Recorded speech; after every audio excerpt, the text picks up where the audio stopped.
Oi, pessoal, aqui é a Gabriele, plantonista de Química, e hoje eu vou mostrar para vocês como é que resolve o exercício 51 da página 114 dessa frente desse capítulo aqui, tá ok?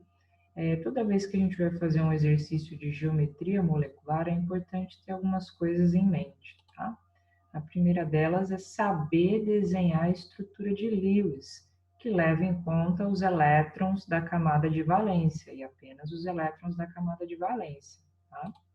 Observar se há elétrons não ligantes no átomo central da molécula.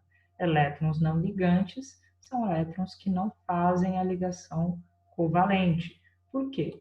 Porque esses elétrons não ligantes vão influenciar, através da repulsão entre os pares eletrônicos, a minha geometria, certo? Então, se tem elétrons não ligantes ou se não tem, eu vou verificar como que vai ficar a repulsão entre os pares eletrônicos, de modo que o ângulo entre as ligações e, inclusive, entre o par eletrônico não ligante, seja o maior ângulo possível, porque os elétrons estão se repelindo, tá? Tendo isso em mente, vamos dar uma olhada alternativa por alternativa aqui, tá?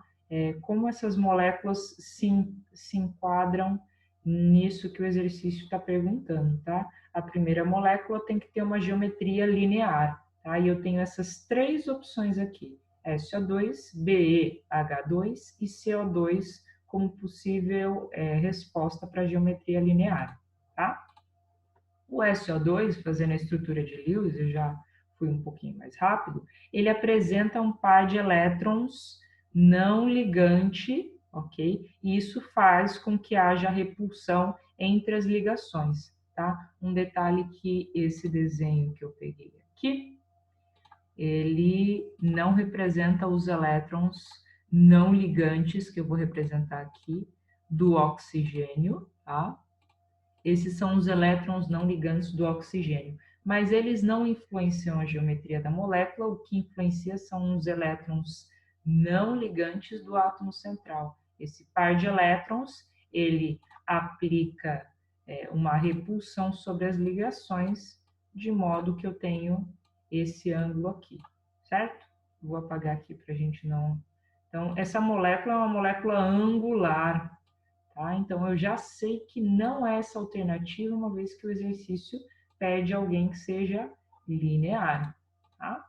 Então, o que vai acontecer? CO2, a gente sabe que a geometria dele é sim linear, porque não sobra nenhum par de elétron não ligante no átomo central. Novamente, existem elétrons não ligantes no oxigênio, mas eles não influenciam a geometria. Quem influencia são os pares de elétrons no átomo central. E por fim, eu tenho o BeH2, que tecnicamente teria que ser uma ligação iônica, uma vez que o berílio é um metal, tá? Mas como ele é um átomo muito pequeno, ele acaba fazendo ligação covalente, ele ainda é do tipo hibridizado. O berílio tem apenas 2 elétrons na camada de valência, ele vai compartilhar esses elétrons com cada um dos hidrogênios e, portanto, também não sobra nenhum par de elétron não ligante no átomo central. Então, eu ainda tenho essas opções de resposta. Seguindo agora, percebendo nas minhas alternativas, eu tenho o BF3 e o PF3, tá? O boro, ele tem 3 elétrons na camada de valência. E quando ele estabelece ligação com os 3 flúors, cada flúor precisa apenas de um elétron, então formando apenas uma ligação, o flúor fica estável. O que acontece aqui é que o boro também é um exemplo de hibridização de orbitais e ele fica estável apenas com 6 elétrons, tá ok? E não sobra nenhum par de elétrons não ligante. Portanto, o BF3 ele vai ter uma geometria do tipo trigonal plana, que é essa segunda opção que o exercício está passando para a gente. Tá? Então, o BF3 ele atende aos pré-requisitos de trigonal planar. Enquanto, opa, eu já estou riscando, mas eu já vou mostrar para você por que o PF3 não atende isso.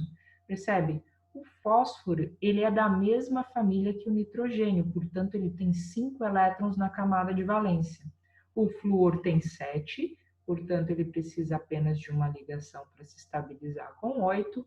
E o fósforo, então, formou 3 ligações químicas e sobrou um par de elétron não ligante.